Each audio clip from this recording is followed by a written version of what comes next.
Bonjour à tous, aujourd'hui je vous retrouve pour apprendre à crocheter le point Suzette. Voilà, c'est un point qui fait un magnifique relief, j'adore. Je le trouve super beau et ça fait une petite ondulation mais de chaque côté. Donc ça c'est plutôt cool quand on a un rendu magnifique des deux côtés. Là c'est un carré qui va me servir pour mon plaid annuel, pour mon projet 2025. Donc c'est toujours cool en fait d'avoir le même rendu à l'endroit et à l'envers. Donc, ça va être très très simple. Vous allez partir d'une chaînette d'un nombre pair. Donc ça, c'est important. Un multiple de 2. D'accord Parce qu'en fait, nous allons travailler par 2 mailles à chaque fois. C'est un mélange de brides et de mailles serrées. Tout simplement. Si vous n'avez pas encore les bases, n'hésitez pas à aller sur ma chaîne. Dans les bases, d'ailleurs, c'est gaucher et droitier. C'est parti. Donc, j'ai fait au préalable, voilà, une chaînette avec des mailles serrées. Dans la première maille, nous allons faire une bride. Tout simplement, vous faites votre bride. Hop. Ensuite, nous allons sauter une maille. D'accord? Donc là, la prochaine, on ne pique pas dedans, on la saute. Et on fait une maille serrée dans la suivante. Hop, ainsi que ma bride. Ensuite, la maille suivante, je n'y touche pas. Je fais dans la suivante une maille serrée et une bride. Donc en fait, à chaque fois, je crochette une maille sur deux. Je n'y touche pas, je crochette une maille serrée, une bride. Donc c'est pour ça que c'est important d'avoir un multiple de 2, parce que sinon vous allez vous retrouver coincé, arrivé à la fin de votre projet. D'accord? Donc là, je continue jusqu'à la fin. J'ai fait exprès une petite chaînette, je ne touche pas. Maille serrée, bride. Et vous continuez comme ça jusqu'à la fin du rang. Donc, vous sautez une maille à chaque fois, mais vous faites 2 points dans la maille suivante. Donc, du coup, ça rattrape la maille que vous avez sautée. D'accord? Donc là, je saute, hop, une maille serrée, une bride. Je saute une maille serrée, une bride. Et là, je finis par une bride. C'est important, donc c'est pour ça encore qu'on est en multiple de 2. Je commence par une bride et je finis par une bride.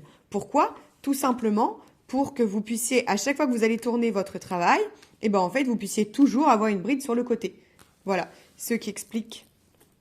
Là, voilà, là, c'est toujours bride ou maille en l'air en fait. Bride ou maille en l'air. Ok? Donc là, je fais 2 mailles en l'air. Alors moi, j'en fais que 2 pour les brides. J'aime pas 3. Je trouve que c'est très lâche à chaque fois. 2 mailles en l'air. Hop. Vous faites votre bride dans la première. Voilà. Ça, c'est bon. Je saute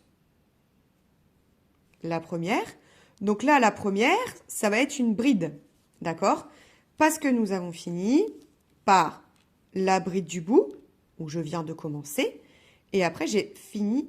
Mon avant-dernière masse, c'était une bride, pardon, parce que je fais maille serrée et bride, d'accord? Donc maille serrée, bride, bride.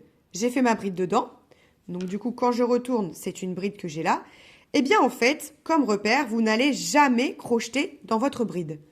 Vous sautez la bride et vous crochetterez toujours dans la maille serrée, tout simplement. Et vous refaites pareil, maille serrée et bride. Je saute ma bride. C'est facilement repérable parce qu'en fait, la bride, c'est toujours un peu plus lâche. Et la maille serrée, elle est plus petite. Regardez, là, ça me fait un pont. Et là, c'est petit. Là, ça me fait un pont. Et là, c'est petit. Donc, c'est à ça qu'on peut se repérer. Vous voyez? Là, ça fait un pont. J'ai un relief. Et là, c'est petit. Donc, voilà. Donc là, je vais faire ça. Je saute, là, ma bride. Hop. Je vais faire ça tout le rang encore. Et en fait, vous faites ça, pardon, en aller-retour. Tout simplement. Sur tout le long. Et après, vous devez commencer avec une bride et finir avec une bride. Ça, c'est obligatoire. Si vous ne finissez pas par une bride, si vous reste des mailles, si vous finissez par le point où il y a les deux mailles serrées et brides, c'est que vous vous êtes trompé. D'accord? Donc, c'est important de savoir ça. Je vais jusqu'au bout pour vous montrer un petit peu le rendu, même si vous l'avez vu sur le gris. Hop, vous voyez, après, on a l'habitude. On repère vite, en fait, la maille serrée après. C'est fou. Au début, on galère un peu. On se dit, je dois sauter. Et après, en fait, vous la voyez. Là, non. Là, oui. C'est automatique. Et donc là, arrivé au bout, hop, je refais ma bride. Dans la dernière maille. Et voilà.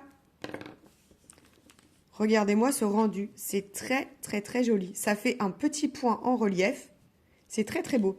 Et vous voyez, selon ce qu'on utilise, ça fait pas tout à fait la même chose. Là, ça ressemblerait presque à un point bubble, un point nop ou un point noisette.